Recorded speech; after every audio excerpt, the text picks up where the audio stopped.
प्रणाम। हम जगदम्बा मिश्रा यहाँ सब गोटा के दुर्गा पूजा के बहुत बहुत शुभकामना दऽ रहल छी। कल से दुर्गा पूजा शुरू भऽ रहल है, भगवती के आगमन भऽ रहल छन। एहि अवसर पर हम अहाँ सबके लेल एकटा बहुत सुंदर बहुत पुरान गीत लऽ कऽ एलहुँ हैं। मैया आबि रहल छथि हुनकर नूपुर रुनझुन बाजनी है, तऽ अपने लोकनि गीत सुनी।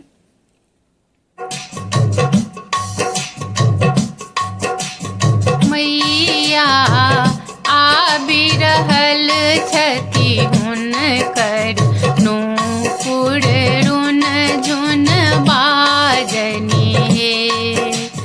मैया आबि रहल छथि हुनकर नूपुर रुनझुन बाजनी हे। नूपुर रुनझुन बाजनी हे। नूपुर रुनझुन बाजनी हे। मैया आबि रहल छथि हुनकर नूपुर रुनझुन बाजनी हे।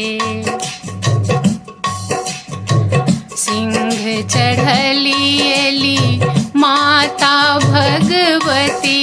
सिंह चढ़ली एली माता भगवती। विश्व विनोदिनी हे मैया विश्व विनोदिनी हे। शशिक ज्योति माथ पर रखने। शशिक ज्योति माथ पर रखने। खिल खिल हंसथिन हे मैया आबि रहल छथि हुनकर नूपुर रुनझुन बाजनी हे। मैया आबि रहल छथि हुनकर नूपुर रुनझुन बाजनी हे। कारी केस हुनक अति सुंदर। कारी केस हुनक अति सुंदर। धरती लोटनी हे मैया के धरती लोटनी हे। मुंड माल सा देह नुकोने। मुंड माल सा देह नुकोने। सोनित पीबथि हे मैया आबि रहल छथि हुनकर नूपुर रुनझुन बाजनी हे।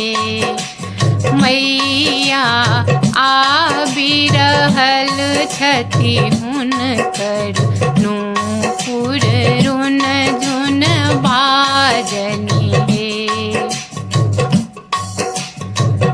ई छथि काली ई छथि दुर्गा। ई छथि काली ई छथि दुर्गा। जगत के तारिणी हे मैया जगत के तारिणी हे। कल जोड़ी हम विनय करै छी। कल जोड़ी हम विनय करै छी।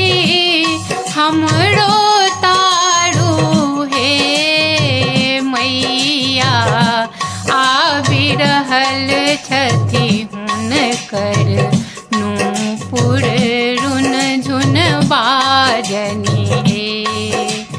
मैया आबि रहल छथि हुनकर नूपुर रुनझुन बाजनी हे। नूपुर रुनझुन बाजनी हे।